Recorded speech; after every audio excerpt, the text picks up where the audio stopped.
श्री रामचरितमानस बालकांड श्लोक 226। उठे लखन निज विगत सुनी अरुण सिखा धुनि कान। गुरु ते पहिले जगतपति जागे राम सुजान। रात बीतने पर मुर्गे का शब्द कानों से सुनकर लक्ष्मण जी उठे। जगत के स्वामी सुजान श्री रामचंद्र जी भी गुरु से पहले ही जाग गए। रामा सकल सोच करी जाई नहाई रामा। ना रामा नित्य निभाई मुनहि सिर नाई रामा। रामा समय जाने गुर आय सुपाई रामा। रामा लीन प्रसून चले दो भाई रामा। सब सोच क्रिया करके वे जाकर नहाए। फिर संध्या अग्निहोत्र आदि नित्य कर्म समाप्त करके उन्होंने मुनि को मस्तक नवाया। पूजा का समय जानकर गुरु की आज्ञा पाकर दोनों भाई फूल लेने चले।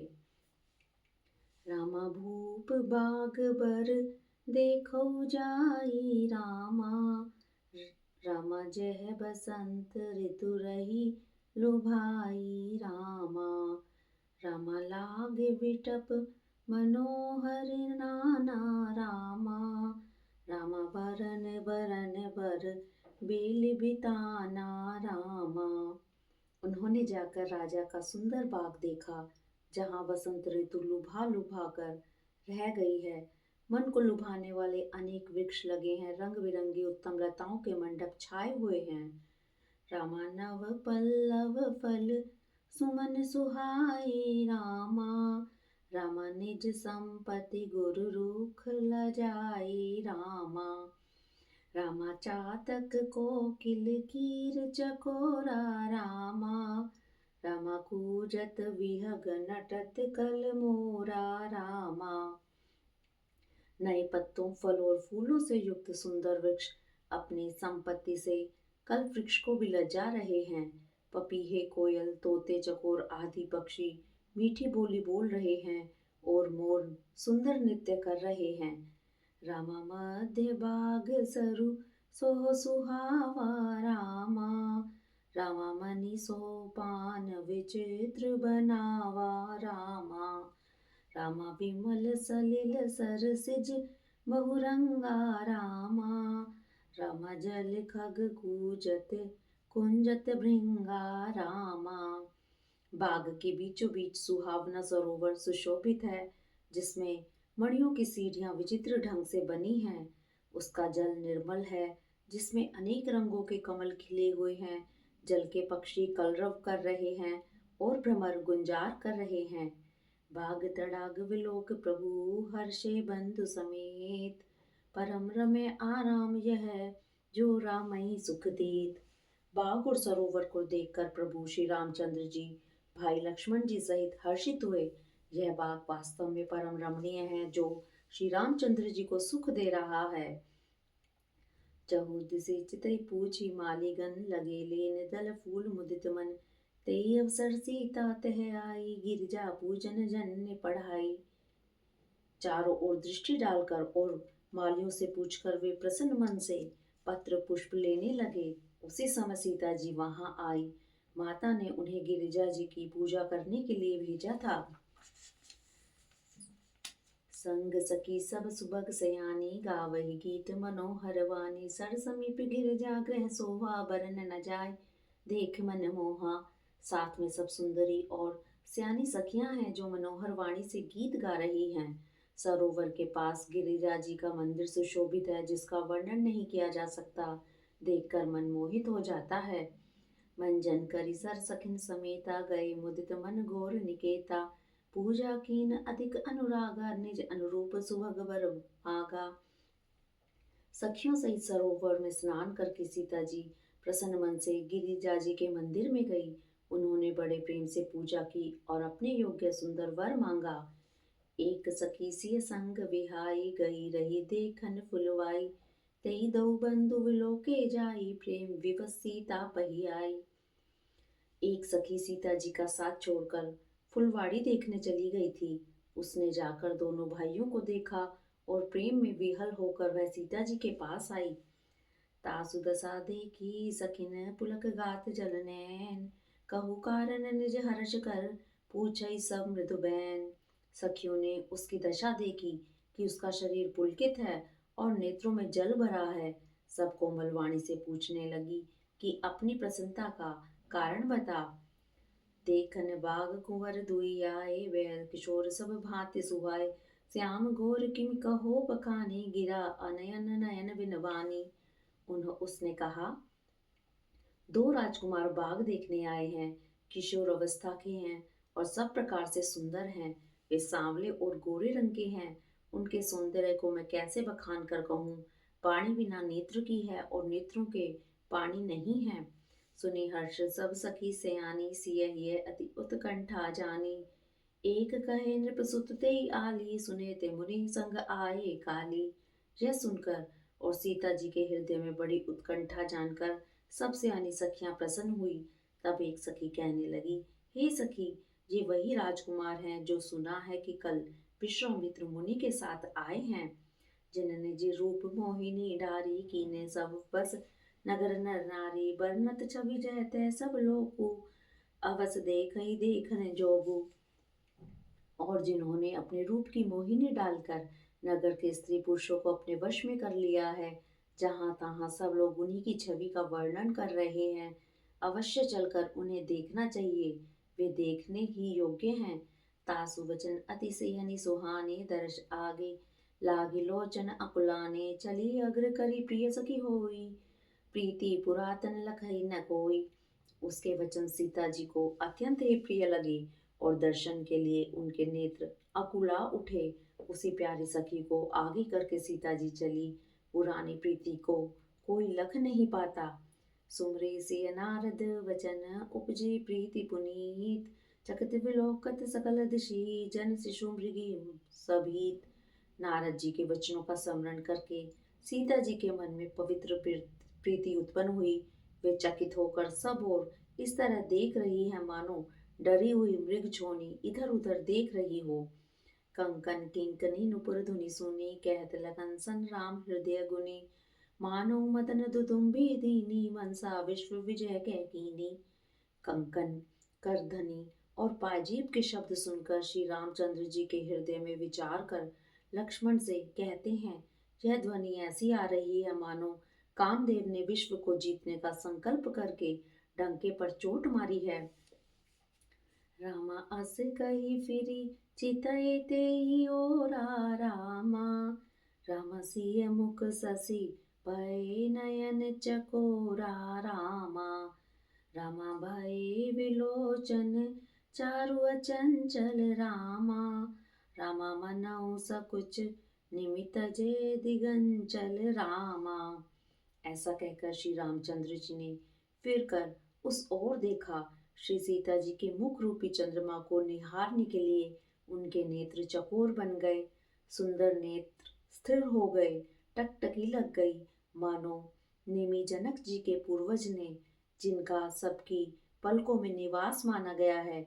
लड़की दामाद के मिलन प्रसंग को देखना उचित नहीं, इस भाव से सकुचाकर पलकें छोड़ दी, पलकों में रहना छोड़ दिया, जिससे पलकों का गिरना रुक गया।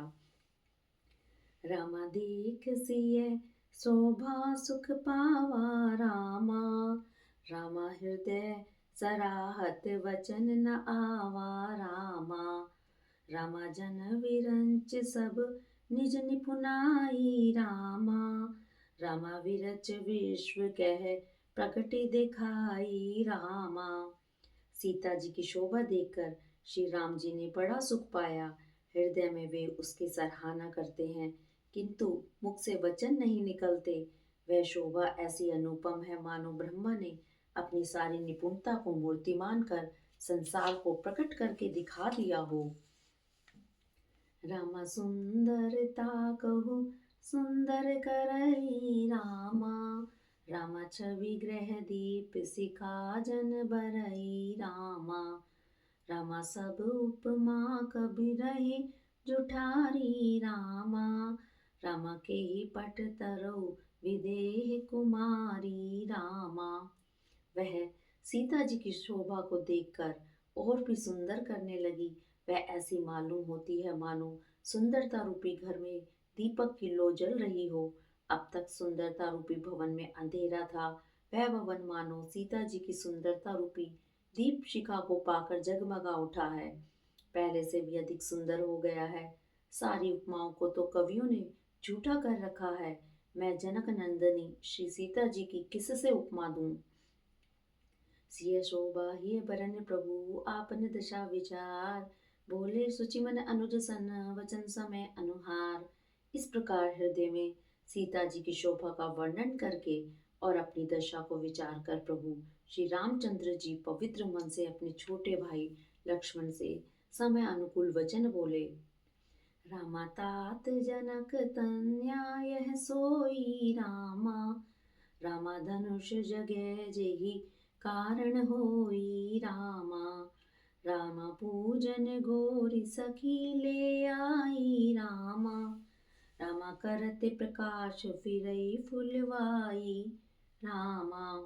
हे तात, यह वही जनक जी की कन्या है जिसके लिए धनुष यज्ञ हो रहा है। सखियां इसे गौरी पूजन के लिए ले आई हैं। यह फुलवाड़ी में प्रकाश करती हुई फिर रही है। जा सुवलोक अलौकिक शोभा, सहज पुनीत मोर मन शोभा, सो सब कारण जान विधाता, फर कही सुभग अंग सुनु भ्राता। जिसकी अलौकिक सुंदरता देखकर स्वभाव से ही पवित्र मेरा मन शुद्ध हो गया है, वह सब कारण तो विधाता जाने, किंतु हे भाई सुनो, मेरे मंगलदायक दहिने अंग फड़क रहे हैं। रघुबंसई कर सहज सुभाऊ, मन कुपंत पग धरऊ न घाऊ, मोहि अतिशय प्रतीति मन केरी, जेहि सपने ऊपर नार न हेरी। रघुवंशियों का यह सहज स्वभाव है कि उनका मन कभी कुमार्ग पर पैर नहीं रखता। मुझे तो अपने मन का अत्यंत ही विश्वास है कि जिसने सोपन में भी पराय स्त्री पर दृष्टि नहीं डाली है, जिनके लहही न रिपुरन पीठी, नहीं पावई पर दिय मन डीठी, मंगन लही न जिनके नाही, ते नरबर थोरे जग माही। रण में शत्रु जिनकी पीठ नहीं देख पाते, पराई स्त्रियां जिसके मन और दृष्टि को नहीं खींच पाती, और भिखारी जिनके यहाँ से ना ही नहीं पाते अर्थात खाली हाथ नहीं लौटते, ऐसे श्रेष्ठ पुरुष संसार में थोड़े हैं। करत बत कही अनुज सन, मन सिय रूप लोभान, मुख सरोज मकरंद छवि, कर मधुप इपान। यो श्री रामचंद्र जी छोटे भाई से बातें कर रहे हैं, पर मन सीता जी के रूप में लुभाया हुआ उनके मुख रूपी कमल के छवि रूप मकरंद रस को भोरे की तरह पी रहा है। चितवत चकित चहु दिस सीता, कह गए नृप किशोर मन चिंता, जय विलोक मृग सावक नैनी, जन तह बरिस कमल सित श्रेणी। सीता जी चकित होकर चारों ओर देख रही हैं। मन इस बात की चिंता कर रहा है कि राजकुमार कहाँ चले गए। मार बाल मृग नयनी सीता जी जहाँ दृष्टि डालती हैं, वहां मानो श्वेत कमलों की कतार बरस जाती है। लता ओट सब सखन लखाए, श्यामल गोर किशोर सुहाए, देख रूप लोचन ललचाने, हर्षे जन निज निधि पहचाने। तब सखियों ने लता की ओट में सुंदर श्याम और गोर कुमारों को दिखलाया। उनके रूप को देखकर नेत्र ललचा उठे। वे ऐसे प्रसन्न हुए मानो उन्होंने अपना खजाना पहचान लिया। थके नयन रघुपति छवि देखे, पलकिन परे हरि निमेषे, अधिक स्नेह देह बेगु भोरी, शरद ससिन जन चितव चकोरी। श्री रघुनाथ जी की छवि देखकर नेत्र निश्चल हो गए, पलकों ने भी गिरना छोड़ दिया। अधिक स्नेह के कारण शरीर बेकाबू हो गया, मानो शरद ऋतु के चंद्रमा को चकोरी देख रही हो। लोचन मगरा मई उर आनी दीने, पलक कपाट सयानी, जब सिय सखिन प्रेम बस जानी, कहीं न सकई कछु मन सकुचानी। नेत्रों के रास्ते श्री रामचंद्र जी को हृदय में लाकर चतुर शिरोमणि जानकी जी ने पलकों के किवाड़ लगा दिए, अर्थात नेत्र मूंद कर उनका ध्यान करने लगी। जब सखियों ने सीता जी को प्रेम के वश जाना, तब वे मन में शौक छा गई, कुछ कह न सकती थी। लता भवन्ते प्रगट बे, तेहि अवसर दो भाई, निकसे जन जुग विमल विद, जलद पटल बिगलाई। उसी समय दोनों भाई लता मंडप में ऐसे प्रकट हुए मानो दो निर्मल चंद्रमा बादलों के पर्दे को हटाकर निकले हो। शोभा शिव सुभग दऊ पीरा नील पीत जल जाब शरीरा मोर पंख सिर सोहत नीके गुच बीच बीच कुसुम कली के। दोनों सुंदर भाई शोभा की सीमा है। उनके शरीर की आभा नीले और पीले कमल की सी है। सिर पर सुंदर मोर पंख सुशोभित है। उनके बीच बीच में फूलों की कलियों के गुच्छे लगे हैं। भाल तिलक श्रम बिंदु सुहाए श्रवण सुभग भूषण छवि छाए विकट भ्रिकुटी कच घूगर वारे नव सरोज लोचन रत्नारे। माथे पर तिलक और पसीने की बूंदें शोभायमान हैं। कानों में सुंदर भूषणों की छवि छाई है। टेढ़ी भौहें और घुंघराले बाल हैं। नए लाल कमल के समान रत्नारे नेत्र हैं। चारों चिबुक नासिका कपोला हास विलास लेत मन मोला। मुख छवि कही न जाय मोहि पाही जो विलोक बहु काम लजाही। ठोड़ी नाक और गाल बड़े सुंदर हैं और हंसी की शोभा मन को मोल लिए लेती है। मुख की छवि तो मुझसे कही नहीं जाती, जिसे देखकर बहुत से कामदेव लज्जा जाते हैं। उर्मणिमाल कंबुकल ग्रीवा काम कलब कर भुजबल शीवा। सुमन समेत सुबाम कर दोना सावर कुंवर सठी सखी सुठी लोना। वक्ष स्थल पर मणियों की माला है।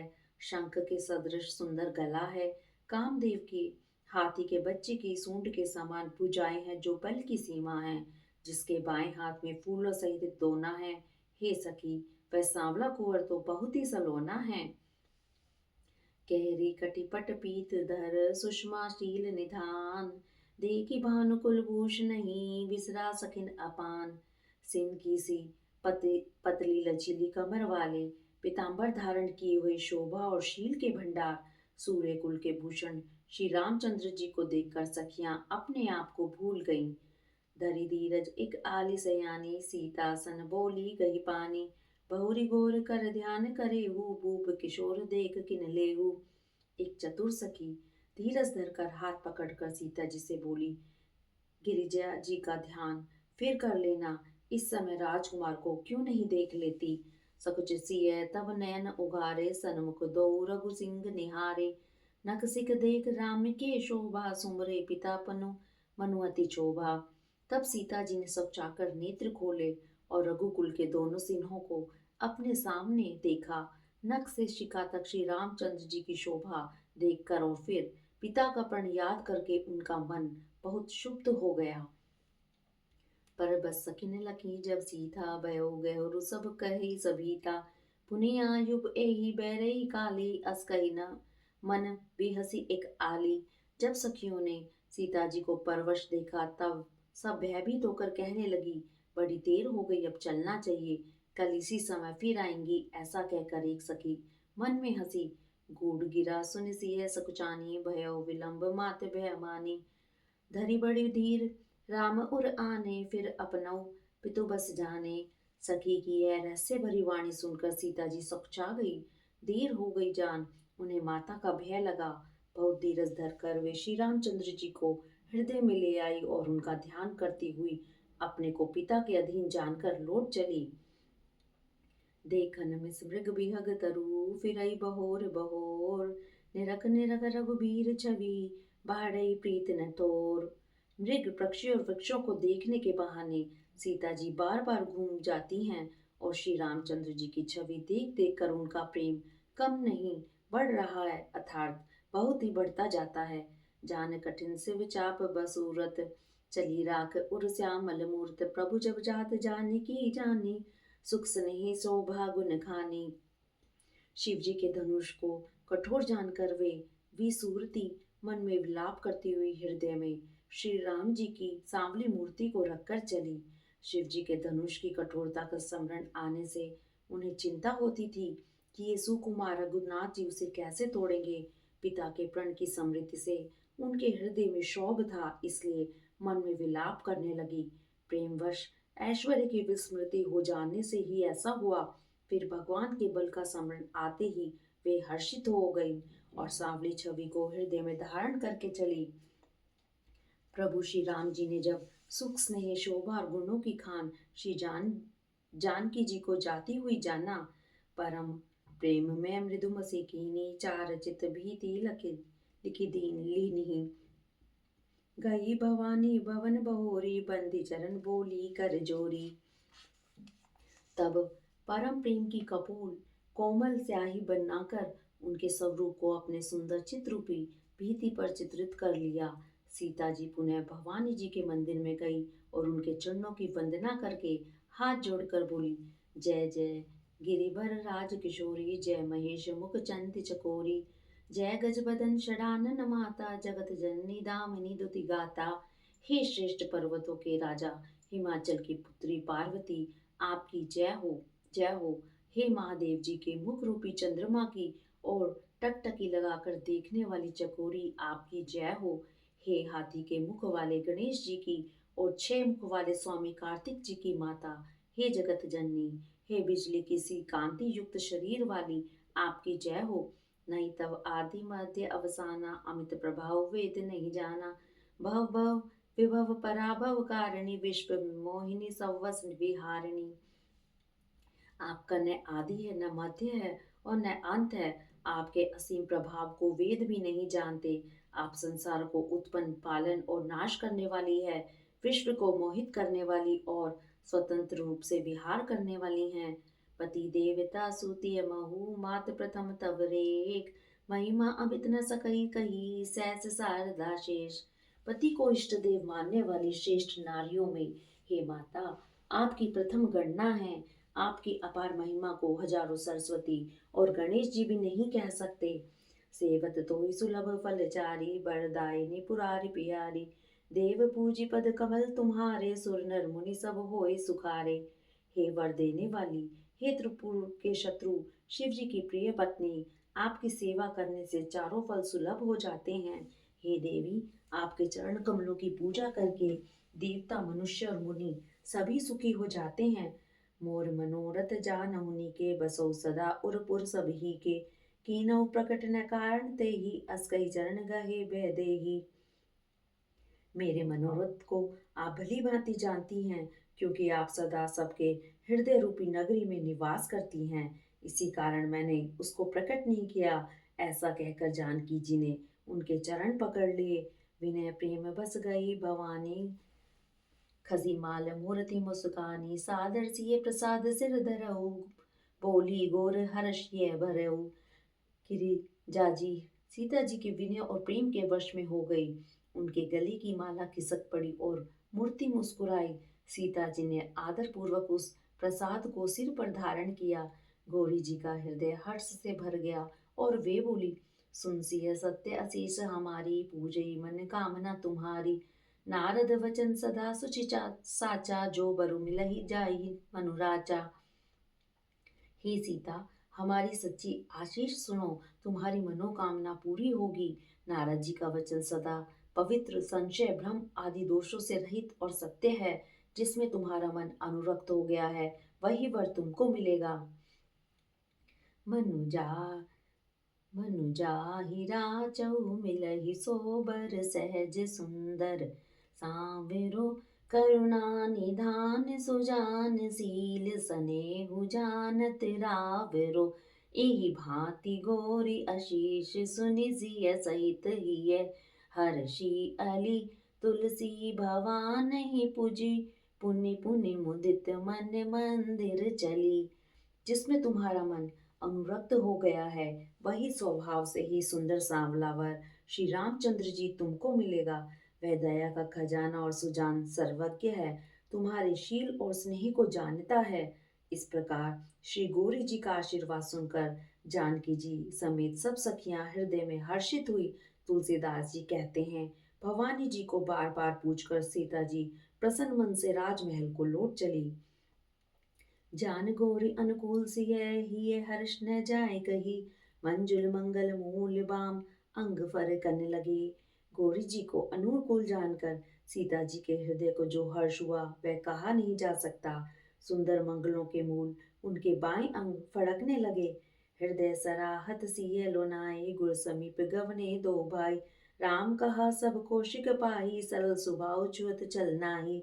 हृदय में सीता जी के सौंदर्य की सराहना करते हुए दोनों भाई गुरु जी के पास गए। श्री रामचंद्र जी ने विश्वामित्र जी से सब कुछ कह दिया, क्योंकि उनका स्वभाव सरल है, छल तो उसे छूता भी नहीं है। सुमन पाए मुनि पूजे कीन्ही, पुनि शीस दोहु भाइन दीने, सुफल मनोरथ हो तुम्हारे, राम लखन सुनि भये सुखारे। फूल पाकर मुनि ने पूजा की, फिर दोनों भाइयों को आशीर्वाद दिया कि तुम्हारे मनोरथ सफल हों। यह सुनकर श्री राम लक्ष्मण जी सुखी हुए। करी भोजन मुनिवर विज्ञानी, लगे कहन कथा कछु पुरानी। विगत दिवस गुरु आयस पाई, संध्या करन चले दो भाई। श्रेष्ठ विज्ञानी मुनि विश्वामित्र जी भोजन करके कुछ प्राचीन कथाएं कहने लगे। इतने में दिन बीत गया और गुरु की आज्ञा पाकर दोनों भाई संध्या करने चले। प्राचिद से ससिरयु सुहावा, सिय मुख सरिस देख सुख पावा। बहुरी विचार कीन मन माही, सिय वदन सम हिम कर नाही। उधर पूर्व दिशा में सुंदर चंद्रमा उदय हुआ। श्री रामचंद्र जी ने उसे सीता के मुख के समान देखकर सुख पाया। फिर मन में विचार किया कि यह चंद्रमा सीता जी के मुख के समान नहीं है। जन्म सिंधु पुनि बंधु विष, दिन मलिन सकलंक। सिय मुख समता पावकिमी, चंदु बापुरो रंग। खारे समुद्र में तो इसका जन्म, फिर उसी समुद्र से उत्पन्न होने के कारण विष इसका भाई। दिन में यह मलिन रहता है और कलंकी है। बेचारा गरीब चंद्रमा सीता जी के मुख की बराबरी कैसे पा सकता है। कटई बड़ई विरहिन दुखदाई, ग्रसई राहु निज संदनहि पाई। कोक शोक प्रद पंकज द्रोही, अवगुण बहुत चंद्रमा तो ही। फिर यह घटता बढ़ता है और विहरणी स्त्रियों को दुख देने वाला है। राहु अपनी संधि में पाकर इसे ग्रस लेता है। चकवे को शोक देने वाला और कमल का वैरी है। हे चंद्रमा, तुझ में बहुत से अवगुण हैं जो सीता जी में नहीं है। वैदेही मुख पट तर दीने, हो दोष बड़ अनुचित कीने। सिय मुख छवि विदु व्याज बकानी, गुर पही चले निशा बड़ी जानी। अतः जानकी जी के मुख की तुझे उपमा देने में बड़ा अनुचित कर्म करने का दोष लगेगा। इस प्रकार चंद्रमा के बहाने सीता जी के मुख की छवि का वर्णन करके बड़ी रात हो गई जान वे गुरु जी के पास चले गए। करि मुनि चरण सरोज प्रणामा, आय सुपाए कीन विश्रामा। विगत निचार गुनायक, जाके बंधु लोक कहन अस लागे। मुनि के चरण कमलों में प्रणाम करके आज्ञा पाकर उन्होंने विश्राम किया। रात बीतने पर श्री रघुनाथ जी जागे और भाई को देखकर ऐसा कहने लगे। उयऊ अरुण अवलोक ताता, पंकज कोक लोक सुखदाता। बोले लखन जोरी जुग पानी, प्रभु प्रभाव सूचक मृदुबानी। हे तात देखो, कमल चक्रवाक और समस्त संसार को सुख देने वाला अरुणोदय हुआ है। लक्ष्मण जी दोनों हाथ जोड़कर प्रभु के प्रभाव को सूचित करने वाली कोमल वाणी बोले। अरुण उदय सकुचे कुमुद, उड़गन ज्योत मलीन। जिमि तुम्हारे आगमन सुनी, भय नृपति बलहीन। अरुणोदय होने से कुमुदनी सकुचा गई और तारागणों का प्रकाश फीका पड़ गया। जिस प्रकार आपका आना सुनकर सब राजा बलहीन हो गए हैं। नृप सब नकत करई उजियारी, टारना सकई चाप तुम भारी। कमल कोल मधुकर खगनाना, हर सकल निशा अवसाना। सब राजा रूपी तारे उजाला करते हैं, पर वे धनुष रूपी महान अंधकार को हटा नहीं सकते।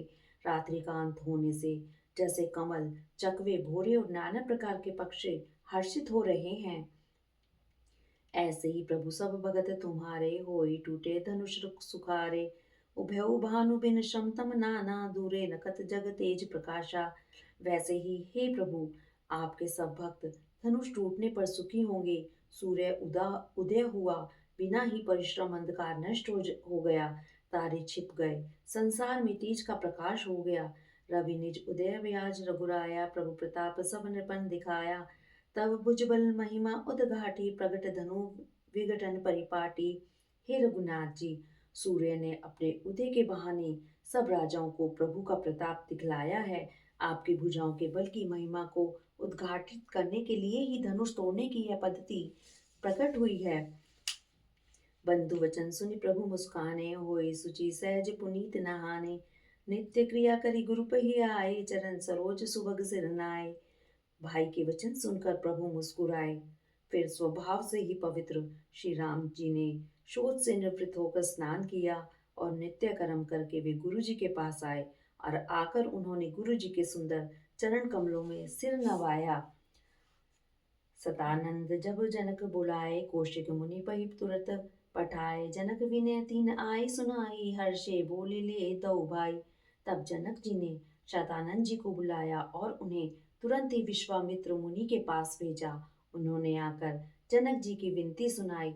विश्वामित्र जी ने हर्षित होकर दोनों भाइयों को बुलाया। सतानंद पदबंदी प्रभु बैठे गुरु पही जाए। चलो तात मुनि कहु तब पटवा जनक बुलाए। शतानंद जी के चरणों को वंदना करके प्रभु श्री रामचंद्र जी गुरु जी के पास जा बैठे। तब मुनि ने कहा, हे तात चलो, जनक जी ने बुला भेजा है। मास पारायण 8वां विश्राम। हरिओम तत्सत। हरिओम तत्सत। मंगल भवनिहा मंगलहारी,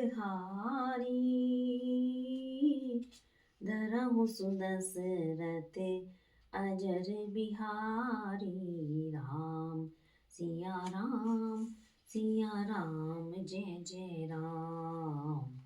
राम सिया राम जय